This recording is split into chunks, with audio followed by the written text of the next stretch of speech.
Welcome back. Now, the Ministry of Special Infrastructure, which was established just 1.5 years ago, is tasked with the speedy construction and implementation of major projects in sectors such as education and health, such as this building right here, which when complete is going to become a 100-bed maternal and child healthcare center. The Ministry of Special Infrastructure is a strategic initiative of the Delta State Governor, where designated special projects are given the green light without the delay of the usual bureaucracies. Special Infrastructure is tasked with partnering with independent contractors in the rehabilitation and construction of modern and reliable infrastructure in the state's primary, secondary and tertiary educational institutions, hospitals, road infrastructure, markets and airports. To fast-track the completion of selected special projects and also the execution of key but basic special infrastructure that will enhance the standard of living of Deltans. Basic infrastructure in the area of education, transport, which includes works, roads, bridges, health, housing. The ministry is 1 year and 6 months old. The Directorate of Infrastructure has been in existence for 548 days. It's that young. And in this period, we have been able to achieve what we have achieved under this administration, including the roads, health projects, and the schools I mentioned. The strength of this ministry is that it deals with infrastructural projects, but is not constrained to any particular sector. As a result, it works on key projects that complement policies and schemes that already exist. And it has come a long way in the past 18 months, as most of its projects, which are already awarded to various contractors, are in their final stages. In the healthcare sector, where schemes such as the free maternal health program and the rural health scheme are geared towards providing modern and free medical service to rural dwellers, Special Infrastructure is rehabilitating and upgrading existing hospitals to complement these policies. It's a total rehabilitation of infrastructure, equipment, with the wards we have new beds completely. The bedside cupboards, the feeding trays, they are all spanking new. We've changed all the fans, all the light fittings, sockets, switches. It's a total rehabilitation. The roofs have been changed. The wood members in the roof has been changed, It's just a little bit, bits and pieces of blocks that we actually still kept back from the old structure, And if you notice, going through the hospital, you will notice that we've even eradicated wood members with our roof. We've used metal trusses, metal grids, to ensure that these roofs can be here for another 100, 150 years, The Echo Baptist Hospital is one of such projects, known as a central hospital in its area and as a key teaching hospital in the state. The ministry is renovating and restructuring the hospital to position it for specialized and quality healthcare services and is also providing the necessary equipment. The hospital says these changes have reduced the need for people in the surrounding area to travel long distances in search for specialized medical services. Because of the dilapidation of the infrastructure and the equipment, there was this high rate of mortality. And but as soon as His Excellency came into the situation by rehabilitating the infrastructure, renovating, and bringing him more modern equipment for the medical personnel to work with, the mortality rate have changed, have reduced to drastic proportion. This general hospital in Warri, the economic center of Delta State, is another hospital seeing major construction from the Ministry of Special Infrastructure, which is in the final stages of the construction of a 100-bed integrated mother and childcare center.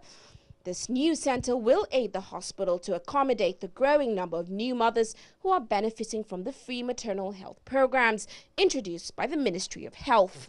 From the point of booking or registration for antenatal clinic, everything is free. Up to the point you deliver, even if you have to deliver by cesarean section, is also free. And then for those of them who develop complications in the postpartum period, that's after delivery, up to 6 weeks after delivery, their treatment, their care, their management is also free. those who have ectopic pregnancy, that's abnormal pregnancy outside the uterus, the management, which essentially to a very large extent in this environment is surgery, is also free. The ministry has its hands full in the state's education sector, as the number of public primary and secondary schools and tertiary institutions continues to grow. The ministry is in the final stages of phase 1 of construction, which includes the renovation and infrastructural upgrade of 50 schools across the state. Our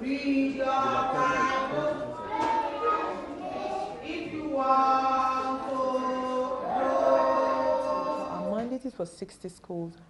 Model primary schools are included in the 60 schools, and total rehabilitation of 50. Now, with the 50 that we're totally rehabilitating, about 70% of those 50 schools have been completed. I'm sure you saw some of them today. The model primary schools are actually models. That's why they call them model primary schools. They are bigger. They are brand new from the scratch. They have 16 rooms. They have an ICT class with 30 computers, a computer per child. We have this beautiful nursery for children. We have a library, and we also have a sick bay, a courtyard for the children to play. Here you have a head teacher's office that is really very pretty and very comfy.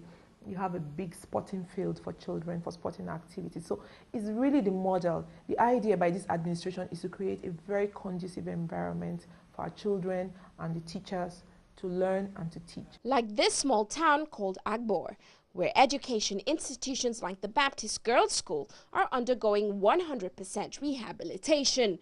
The school has seen the renovation of their classes, addition of technical and electrical appliances, and new dorm rooms for boarding students.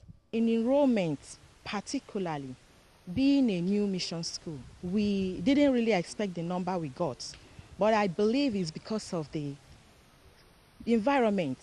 Any parent that sees the environment will want the student to be there, because the environment helps in learning. Specifically, there were no fans, but right now you can see the fans. The windows are very fine, very airy. The class is airy. The classroom blocks, the floor, everywhere is fine.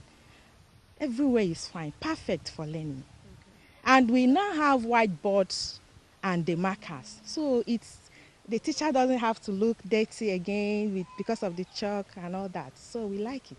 The ministry is also embarking on the construction of 10 model primary schools that represent more than 21st century educational institutions that are in line with the governor's vision to upgrade primary education in the state by exposing pupils to more modern systems like electronic learning. They are fully equipped with an IT section with computers, brand new tables and desks. He has also elected that uniforms should be given to all the students for these model schools. A play group is also attached, for the kindergarten, for the little kids, so that they can grow into the primary school proper. And also we have a special feature whereby for both students and teachers, if you get to school, you get to clock in electronically. That means we have a biometric data of all the students and teachers in the school. So we need to clock in electronically and clock out when you close at the end of the day. Special Infrastructure is also constructing 4 new state polytechnics in towns across the state as part of a drive to improve access to learning institutions across the state. In the small town called Sapele, work has commenced on what is going to be a polytechnics faculty of engineering. He has decided on 4 locations. One is in Sapele, which is where we are now. If you look behind me, you can see there's ongoing work on the site. One is in Abo, one is in Bomadi, and one is in Abuburodo.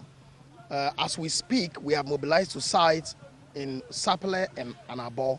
Within another 4 to 6 weeks, you should be sure that we would have mobilized to sites at the 2 other locations. This is, with having 4 polytechnics spread across the state, that would increase our outputs as it concerns qualified indigenes of the state. Projects like these are costing the state billions of naira. For example, the rehabilitation of schools across the state will cost about 278 million naira. In order to maintain the momentum of these projects, the state government is tapping into Nigeria's capital markets to access funds. issuing a 50 billion naira bond in the first tranche. The projects are funded by the bond, which is funds from the capital market, and the state as well. You know, we have the usual allocation from the federal government. For the bond, majority of them actually funded by the bond. The educational projects are funded by the bond to the tune of about 5 billion. The roads are co-funded by the bond and the state government.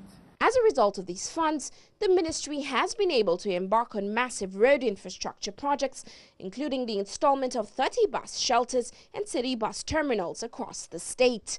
One of the largest road projects is the dualization of the Ughelli-Asaba Road, a 148.9-kilometer road that will facilitate the ease of movement of goods from the Warri port through Asaba Commercial Center and across the River Niger to the popular Onisha Market.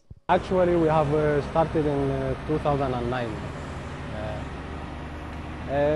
We have finished almost until now about we can say 37 kilometers of the new road, and 37 is 100% finished, complete. Now we are working on the existing road and we are continuing. We have another 15 kilometers for the new road. We are concentrating to finish it this year. However, road construction in the region is not cheap and wouldn't happen overnight.